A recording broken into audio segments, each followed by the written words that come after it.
너희가 얻지 못함은 구하지 아니함이요. 너희가 구하여도 얻지 못함은 너희 정욕으로 서려고 잘못 구함이니라. 흔히 이 말씀을 우리가 들을 때 기도를 욕심을 가지고 하면 안 되겠구나. 너희 정욕으로 서려고 잘못 구하기 때문에 응답을 받지 못한다는 거기 때문에, 그래서 우리는 기도는 제대로 해야 되겠구나. 그런 생각을 가지고 이제 순수하고 깨끗한 마음으로 기도해야지, 그런 생각을 하게 됩니다. 근데 그것은 기도 많이 하는 사람에게 해당되는 말씀이죠. 그러면 기도하지 않는 사람들에게도 이 말씀이 해당이 될까요? 해당이 될 수도 있겠지만 그것보다도 앞에 있는 말씀이 더 해당이 돼요. 너희가 얻지 못하면 구하지 아니하며. 그러니까 마음에 소원이 있음에도 불구하고 얻지 못하는 이유가 뭐냐? 그것은 구하지 아니하기 때문이라는 거예요. 하나님께서는 약속을 많이 해주셨잖아요. 구하라 그러면 주실 것이요. 찾으라 그러면 찾을 것이요. 문을 두드리라 그러면 너희에게 열릴 것이니. 이렇게 약속해 주셨습니다. 그러면 이렇게 약속해 주신 이 말씀을 마음에 새기고 믿고, 그래서 실제로 행해야 되지 않겠습니까? 구하고 찾고 문을 두드려야 되겠구나. 그렇게 마음을 먹고 행해야 되는데 이 사람들이 순종을 안 해요. 행하지를 안 해요. 그러니까 얻지 못하면 구하지 아니하며 이렇게 되는 것입니다. 여러분, 우리가 기본적으로 알고 있는 것들 행하면 우리에게 많은 유익이 있다는 걸 잘 압니다. 여러분, 운동하면 좋다는 거 누가 모릅니까? 그런데 왜 하지 않을까요? 귀찮아서, 게을러서.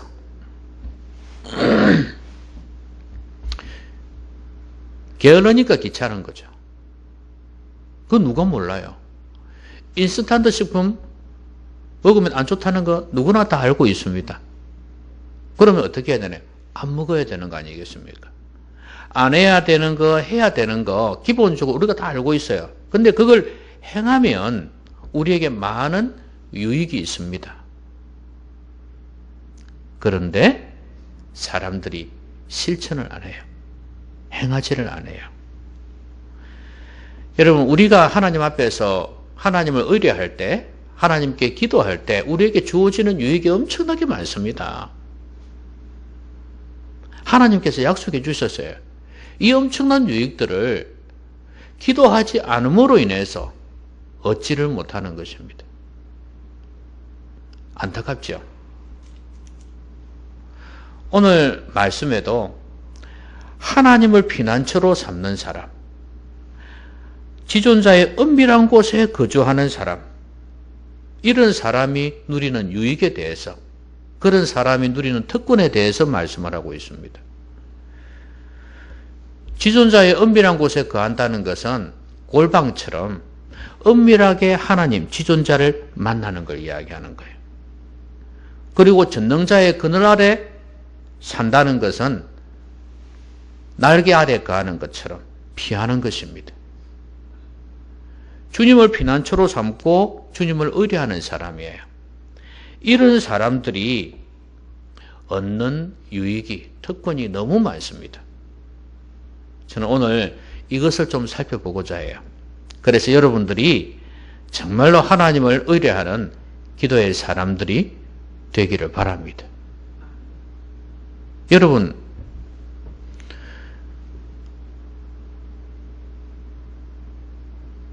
여러분이 아는 사람이 심장이 멎을 듯이 답답하고 막 떨리고 긴장이 되고 그렇게 힘들어하고 있어요. 근데 호주머니에 우황청심환이 있어. 그런데 그걸 먹지도 않으면서 막 괴로워하고 힘들어하고 있으면 여러분 어떤 마음이 듭니까?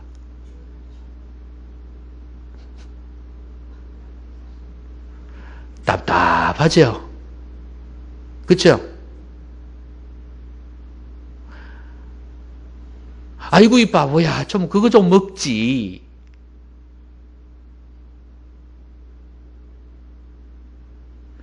여러분, 이 기도가 이렇게 엄청나게 우리에게 귀한 유익이 있음에도 불구하고, 하나님께서 그렇게 약속해 주셨음에도 불구하고 기도를 안 한다. 참 답답하죠? 여러분, 하나님께서 우리를 보시고 답답하다, 참 답답하다, 그런 말씀을 하지 않기를 바랍니다. 오히려 하나님께서 약속하신 것을 마음껏 얻고 누리는 여러분 되셨으면 좋겠습니다. 봐라, 내 시키는 대로 하길 잘했지? 에? 봐라, 기도하니까 되잖아. 왜 네 생각대로 나를 제한시켜 놓고 기도하지 않느냐? 이런 책망 듣지 않기를 바랍니다. 그러면 은밀한 자에게 의뢰하는, 은밀한 곳에 계신 주님께 의뢰하는, 피난처요 요새 가운데 계신 주님을 의뢰하는 자에게 주시는 유익이 뭐냐 하면, 먼저는 이 적들에게서 보호해 주시는 것입니다. 3절에 보시면, 이는 그가 너를 새 사냥꾼의 올무에서와 십만천년병에서 건지실 것이미로다 그랬는데요. 새 사냥꾼의 올무,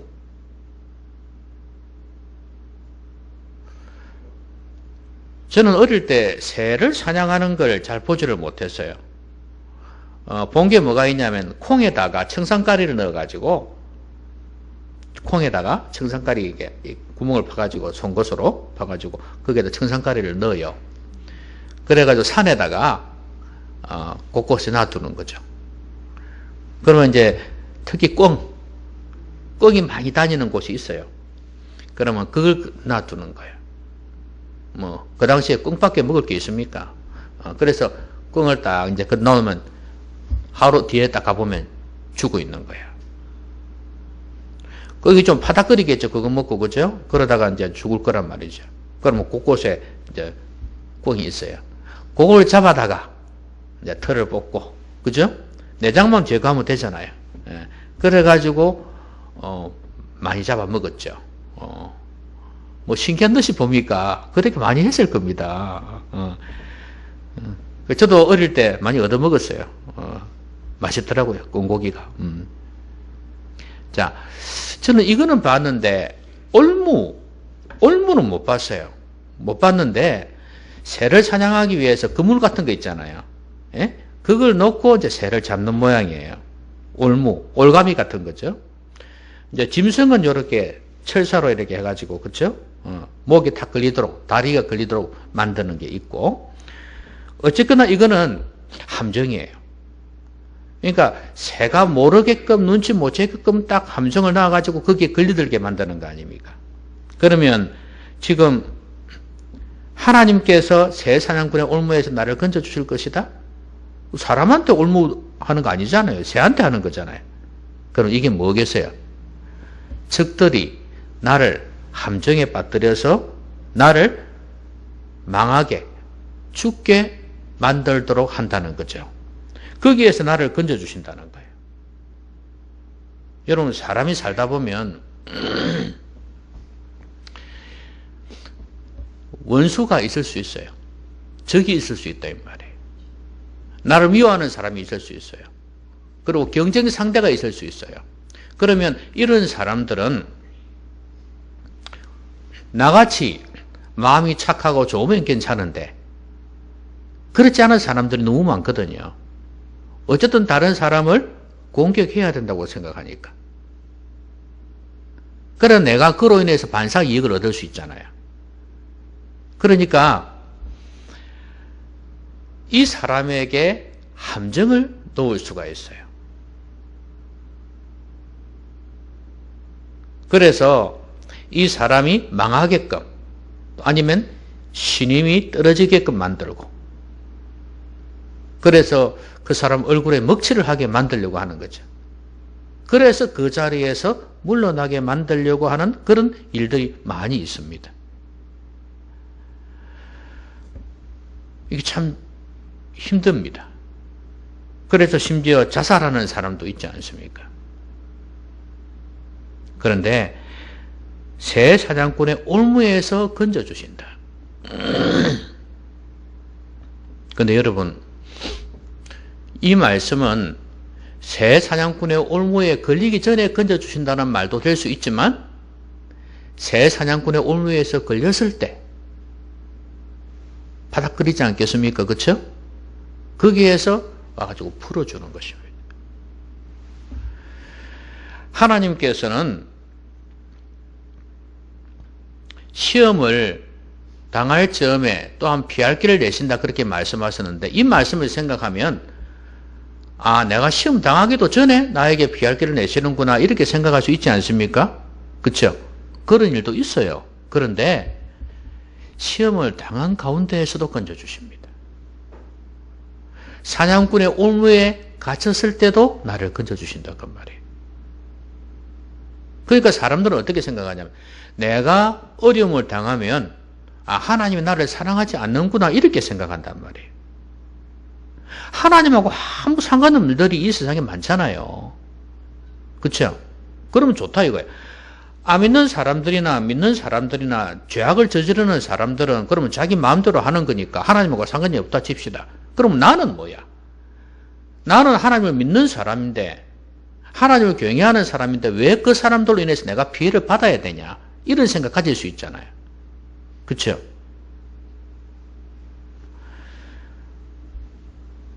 갈등이 생기죠. 나라고 해서 부족함이 없는 건 아닌데 그래 해도 이 정도 어려움은 아니다 싶은 생각이 들 때가 있잖아요. 그런데 하나님께서는 우리가 알지 못하는 뜻이 있습니다. 아무리 힘들고 어려운 일이라도 하나님께서 나에게 허락하시는 것은 이유가 있다 그 말이에요. 중요한 것은 그럴 때조차도 하나님은 나를 사랑하시고 나를 지켜보고 계신다는 거예요. 그럼 뭐예요? 하나님을 나의 피난처라 나의 요새라고 내가 하나님을 의뢰할 때 하나님께서는 나를 건져주신단 말이에요. 거기에서. 많은 사람들이 그 어려움에서 하나님을 비난하거나 하나님을 원망하고 그치는 경우가 많아요. 조금 화소연 이렇게 화풀이랄까요? 이렇게 그 표현하는 그 정도로 그치는 경우가 많아요. 하나님은 나의 의뢰하는 하나님이라고 신실하게 믿고 하나님을 의지하면서 기도하면 될 텐데 그렇게 하지 않는 경우가 많아요. 하나님은요, 우리가 생각지도 못한 방법으로 우리가 생각하지 않는 길로 우리를 인도하실 때가 많습니다. 내 욕심대로 내 소원대로 된다고만 생각하지 마세요. 하나님께서는 하나님의 계획을 가지고 이끌어 주신다는 거예요. 하나님은요, 우리에게 절대적으로 좋으신 분이에요. 그러면 하나님이 아니에요. 만약에 여러분 마음처럼, 여러분의 생각처럼 하나님이 우리의 원망을 받아야 되고 우리의 분노를 당해야 되는 그런 분이라면 하나님은 하나님도 아니에요. 하나님은 절대 선인 분이에요. 예? 하나님은 정말 좋으신 분이에요. 그러니까 내가 힘들다고 어렵다고 해서 하나님을 원망하거나 그분의 인격을 모독하지 마세요.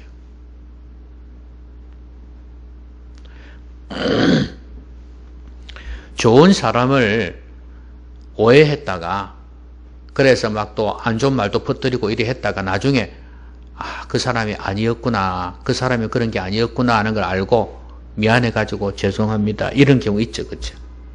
예?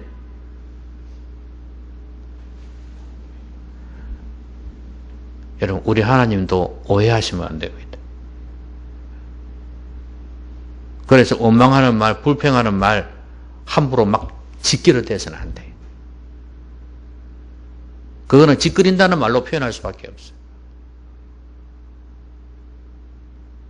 우리 하나님은 우리가 올무에 걸려도 우리를 도와주시는 분입니다. 그리고 그의 날개 아래 피아리로다 그런 말씀이 있죠. 그렇죠? 이거는 어미새가 새끼새를 이렇게 날개 아래 모으는 것처럼, 그렇죠? 안전하죠. 제가 어릴 때 닭을 많이 키워봤거든요. 그러면 여러분 시골에는 옛날에는 쥐가 많았어요. 그렇죠? 쥐가 많으면 뭐가 있습니까? 고양이가 있죠. 그렇죠? 고양이가 참 시골에 많았어요. 옛날에.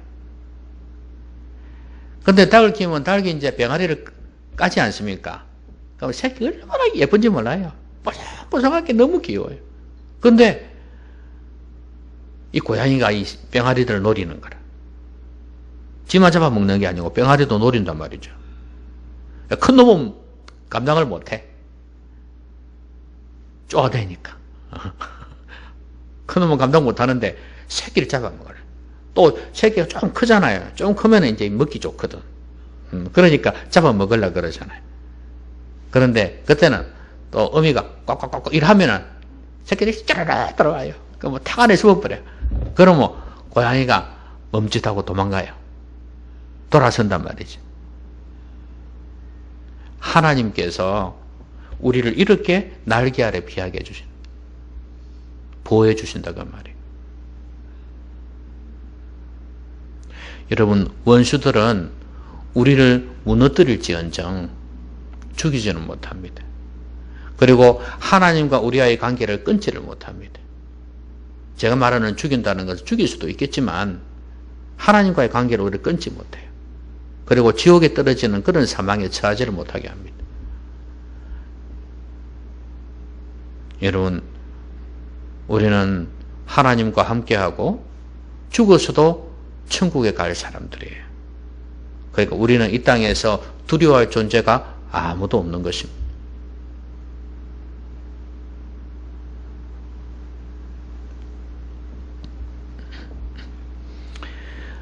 화살이란 그 단어가 나오는데 5절에 보면 너는 밤에 찾아오는 공포와 낮에 날아드는 화살과 이것들도 아마 원수들로 인해서 생기는 것일 겁니다.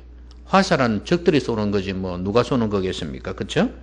그래서 이렇게 우리를 공격할 때 그의 진실함은 방패와 손방패가 되시나니, 방패로 화살을 막지 않습니까? 그렇죠? 이렇게 우리를 막아주신다는 거예요. 근데 그의 진실함은 우리의 방패가 되신다. 무슨 말씀이에요? 여러분, 진실하단 말 반대말이 무슨 말이에요? 거짓? 그러면 사람과의 관계 속에서 진실함의 반대말은 뭘까요? 배신이죠, 배신. 진실하다는 것은 믿는다는 거죠. 끝까지 함께 한다는 거예요. 근데 진실하지 못하면, 관계에서 진실하지 못하면 자기 이익에 맞지 않으면 배신 때려버리는 거죠. 그렇죠? 하나님의 진실함이 우리의 방패가 된다는 건 무슨 말이에요? 나는 너를 부르고 난 뒤에, 나의 자녀로 삼고 난 뒤에 너를 배신해 본 적이 없다 이거예요. 나는 끝까지 너를 지켜줄 거다 이거예요. 방패와 손방패가 되신다.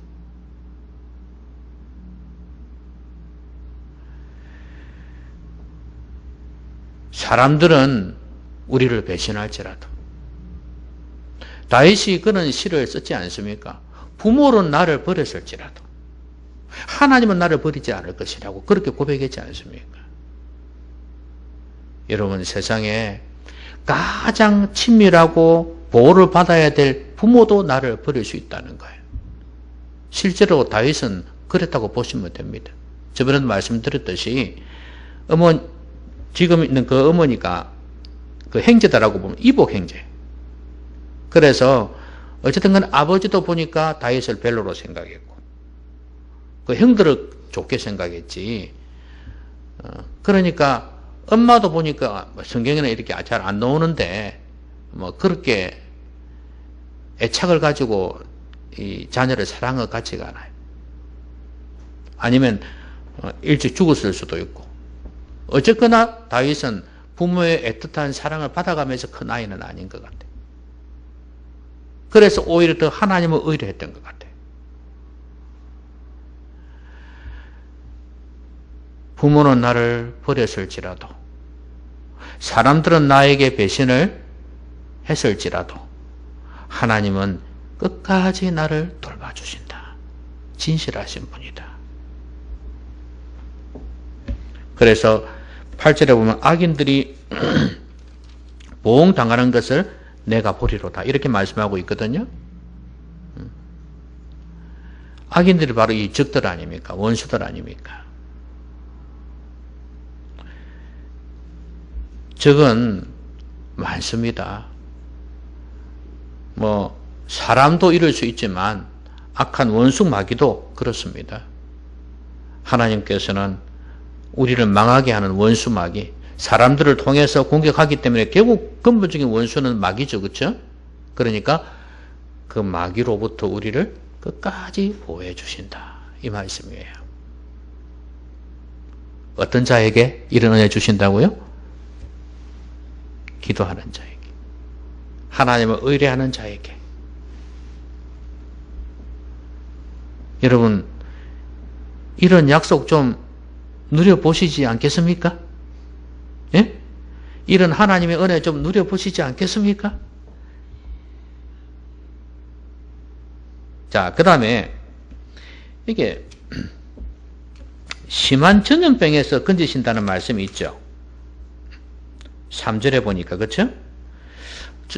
여러분, 심한 전염병 하니까 생각나는 게 뭡니까? 코로나. 코로나입니다. 그렇죠? 심한 전염병에서 건지실 것이라.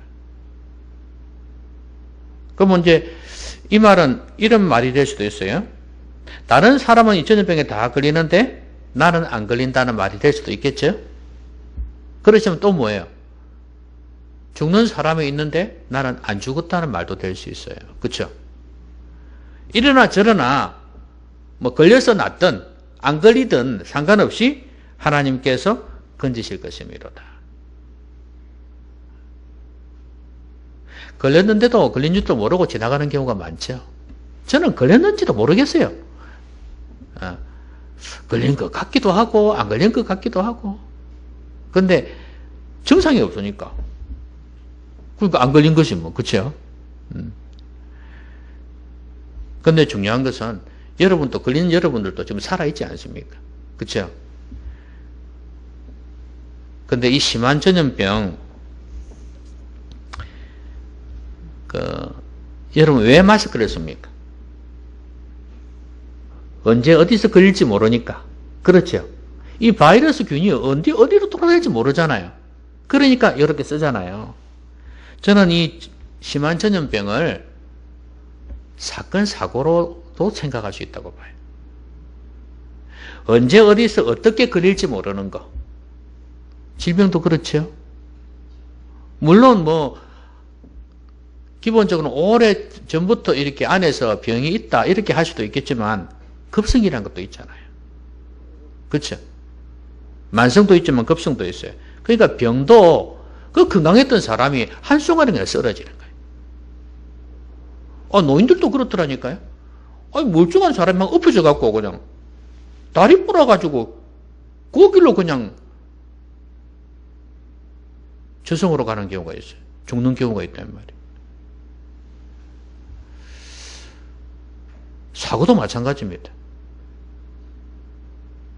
여러분, 1년에 엄청난 사람이 교통사고로 죽습니다.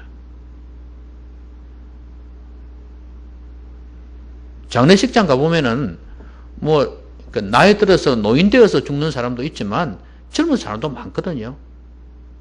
대부분은 사고예요. 그러니까 병이나 사고나 이런 재앙, 오늘 본문에 재앙이라는 단어가 밝을 때 닥쳐오는 재앙을 두려워하지 아니하리로다 그랬는데 뭐 전쟁도 재앙이지만 어쨌든 간에 이 모든 게 다 심한 전염병에 포함된다고 보시면 돼요.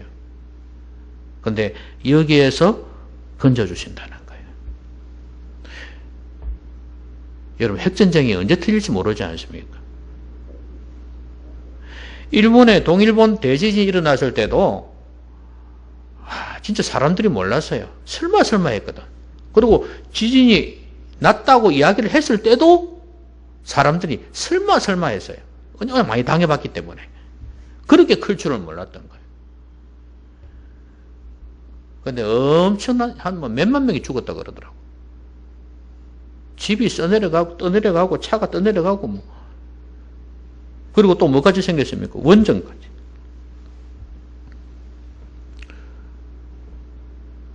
이런 일들은 예상도 못했던 일들입니다. 저 이상한 사람, 푸틴이라는 사람이 어떻게 또 일을 할지 몰라. 쌍둥이 빌딩 무너지는 거 봤죠? 미국에서. 광주의 그 건물, 최고 건물이 막 무너져갖고 버스 덮치는 거 봤지 않습니까? 그런 일들. 순식간에 그냥 닥친 일들이 많습니다. 정말로 우리가 사는 세상이 이렇습니다. 하나님께서 우리를 지켜주시고 보호해 주셔야 돼요. 근데 어떤 자에게? 하나님께 기도하고 하나님이 주신 사명을 감당하고자 하는 자에게. 기도도 사명입니다, 여러분. 성도가 해야 될 사명이에요. 그러니까 하나님께서 우리를 통해서 하시고자 하는 일이 있으면 그거는 바로 우리가 기도의 사람이라는 이야기거든요. 그러면 하나님께서 우리를 지켜주신다. 그 사명 다할 때까지는 피하게 해주신다 그 말이에요. 7절에 1000명이 내 왼쪽에서 10,000명이 내 오른쪽에서 엎드러지나 이 재앙이 내게 가까이 하지 못하리로다. 전쟁으로 인한 것이든 뭐든 간에 하나님께서 지켜주시겠다 그 말씀입니다. 설령 사람들이 옆에서 이렇게 엎드리고 자빠지고 그래도 내가 너를 지켜주겠다 그 말씀이거든요. 근데 그 14절에 보면 이런 말씀이 있어요. 하나님이 이르시되 그가 나를 사랑한 즉 내가 그를 건지리라 그랬어요. 중요한 것은 우리가 하나님을 사랑하는 게 중요해요. 그리고 하나님 앞에서 깨어서 기도하며 사명 감당하는 것이 중요합니다. 아무에게나 이런 은혜 주는 게 아니다 그 말이에요. 나도 그 1000명에 나도 그 10,000명에 포함될 수 있어요. 근데 하나님께서 이런 자에게 하나님을 사랑하는 자에게 건져주신다. 그를 건져주신다. 그렇게 말씀합니다. 근데 하나님께서 적들에게서 보호를 해주시고 심한 전염병에서 건져주시고 이것만 하는 게 아니에요. 그 다음에 높여주시기까지 합니다. 여기 보면 15절에 마지막에 보면 환난 당할 때 내가 그와 함께하여 그를 건지고 영화롭게 하리라 그랬어요. 그 어려움에 처한 사람인데 건져주시기까지 하고 나중에는 높여주시기까지 한다. 어떤 사람에게 그가 내게 간구하리니 내가 그에게 응답하리라. 간구하는 자에게 응답의 선물로 건져주시고 높여주신다 그 말입니다.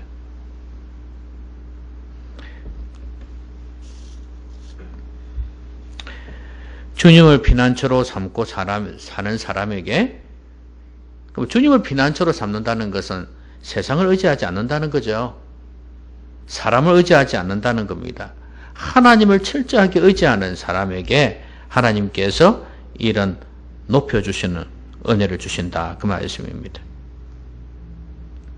그리고 14절에 보면 그가 나를 사랑한 즉 내가 그를 건지리라. 그가 내 이름을 안 즉 내가 그를 높이리라 그랬죠. 그가 내 이름을 안 즉. 이 안다는 것은 경험을 통한 알미예요. 그러니까 실제로 체험적으로 안다 그 말입니다. 겪어봤다 이 말이죠. 내 이름을, 하나님을, 야훼 하나님 아닙니까? 그렇죠? 전능하신 스스로 있는 자, 전능하신 하나님을 경험해보고 하나님을 삶 속에서 느낀다 그 말이죠. 그런 사람이 하나님의 높임을 받는 것입니다.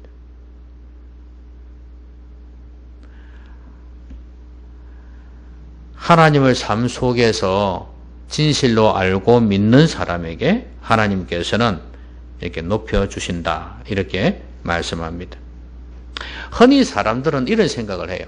군계일학. 군계일학이 뭡니까? 군계, 무리 군자에다가 개, 닭개자에 닭이 많이 있습니다. 그렇죠? 일학, 학 한 마리. 학은 크죠, 그렇죠? 딱 드러나죠, 그렇죠? 요렇게 많이 생각을 하죠. 우리 기독교인들이 그런 생각을 많이 해요. 머리가 되고 꼬리가 되지 아니하고 그런 말씀 있지 않습니까? 그렇죠? 그래서 사람들이 자기 자식이 잘 되기를 바라서 그런 기도를 하고 꿈을 꾸고 그렇게 하는 사람 많습니다. 근데 저는 다 이럴까? 이 말씀이 전혀 근거 없는 말씀은 아닌데 이 말씀도 맞죠. 해석을 그렇게 한다 이 말이죠. 사람들이. 이게 해석의 문제니까. 해석을 할 때 군계일학처럼 뛰어난 어떤 그런 사람으로 생각할 수도 있기는 있어요. 근데 전부 다 그러냐? 그건 아니거든요. 옛날에 제가 어느 교회에 있었는데 부목사들이 많잖아요. 어느 부목사님이 설교를 할 때 이런 설교를 했어요. 이제 청소년들에게 한 말씀인 것 같아요. 여러분이 성령 충만하면 공부 잘할 수 있다고 막 이랬는 거야. 그게 이제 담임 목사님 딸이 거기에 있었어. 그 설교를 듣고 아빠한테 이야기를 했겠지. 아빠, 어느 목사님이 그렇게 설교를 하더라. 그 다음에 교역자 회의에서 바로 깨졌어요. 그분이 원래 그 부목사님을 좋아하지도 않았고, 그랬는데, 바로 깨졌어요. 얼마나 야단을 치는지. 그러면, 이제 그 집 애가 공부를 그렇게 잘하지는 않았거든. 그러면 성령 충만하면 무조건 공부 다 잘하나? 이래 된 거죠. 그러면 성령 충만하지 못하면 공부 못하는 거, 안 믿는 사람들 공부 잘하는 건 뭔데? 이래 된 거지. 그러면서 막 야단을 치는 거예요.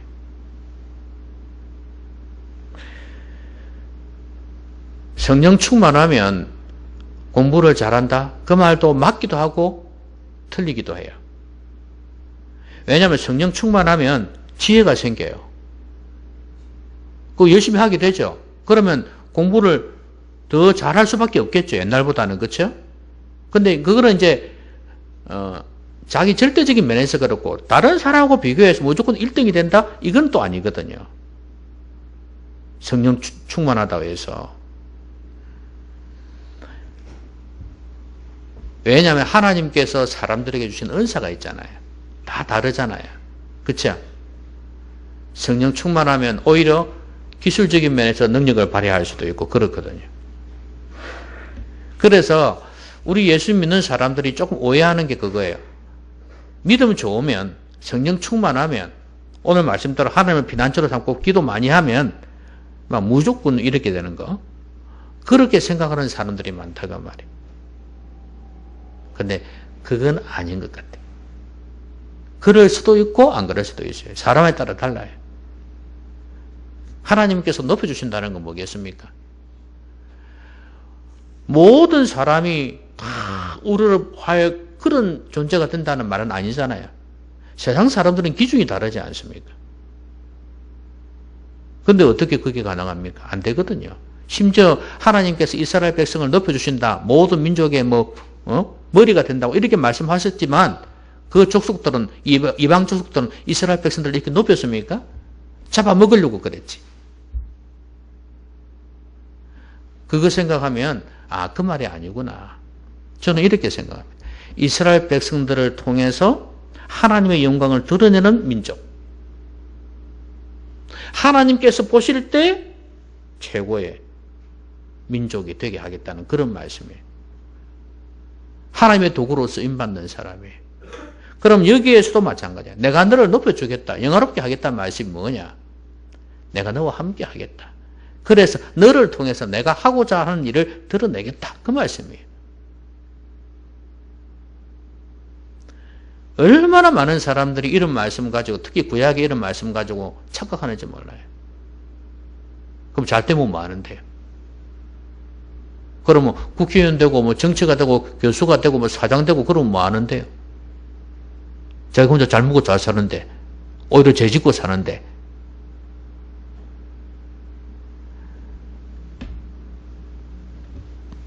하나님의 도구로 쓰임받고 많은 사람을 하나님께로 옳은 대로 돌아오게 하는 그런 일들에 쓰임받는 사람으로 세우는 거예요. 그게 바로 영화롭게 되는 겁니다. 여러분, 하나님께 피하는 사람, 하나님을 의뢰하는 사람, 기도의 사람은 하나님께서 이렇게 높여주시는 은혜를 받는 것입니다. 말씀 맺겠습니다.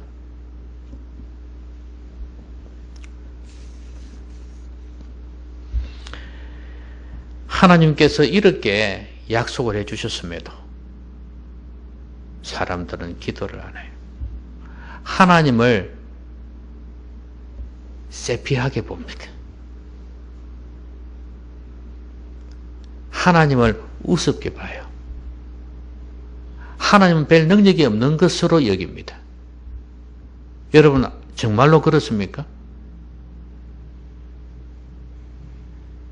여러분의 기도가 하나님을 그렇게 보고 있다는 거예요. 누가 물으면 말을 그렇게 안 하죠. 하나님 능력 있는 분이지, 나를 사랑하시는 분이고, 뭐 이렇게 말하지. 근데 여러분의 기도가 그걸 보여주는 거예요. 하나님이 정말 전능하신 분으로 믿고 기도하느냐? 하나님은 분명히 약속하셨습니다. 이 약속을 못 지키는 분이면 하나님은 하나님도 아닙니다. 하나님은 하나님을 의뢰하는 자에게, 적에게서 보호해 주신다 그랬습니다. 우리 주위에는 곳곳에 사람뿐만 아니라 적들이 많습니다.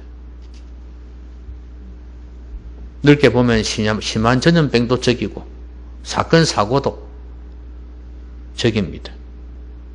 온갖 재앙도 적입니다. 이 모든 것들에서부터 우리를 건져주시고 보호해 주신다고 약속하십니다. 하나님께서는 그 어려움에서 건져주셔가지고 어떻게 한다고요? 하나님의 사명자로, 하나님의 도구로 쓰임받도록 하시기 위해서 높여주신다고 말씀하십니다. 아까 궁계 일학처럼 되는 거 하나님 허락하실 때가 있습니다. 다니엘이 꿈을 해석한 것처럼 말이에요. 많은 사람이 그걸 못했는데 그렇게 높여주실 수도 있습니다. 그럼 무엇 때문에? 하나님의 도구로 쓰임받게 하기 위해서, 하나님의 영광을 드러내게 하기 위해서, 많은 사람을 옳은 대로 돌아오게 하기 위해서 그렇게 하실 수 있다는 거예요. 여러분 모두가 하나님께서 함께 하시는 것, 하나님이 여러분을 잘 되게 하시는 그 놀라운 역사를 체험하기를 바랍니다. 단 하나님 앞에 간절히 기도하는 사람이 되었어. 하나님의 도구로 아름답게 쓰임받게 되기를 주의 이름으로 기원합니다. 기도합시다. 오늘 말씀 생각하면서 한번 같이 기도하겠습니다.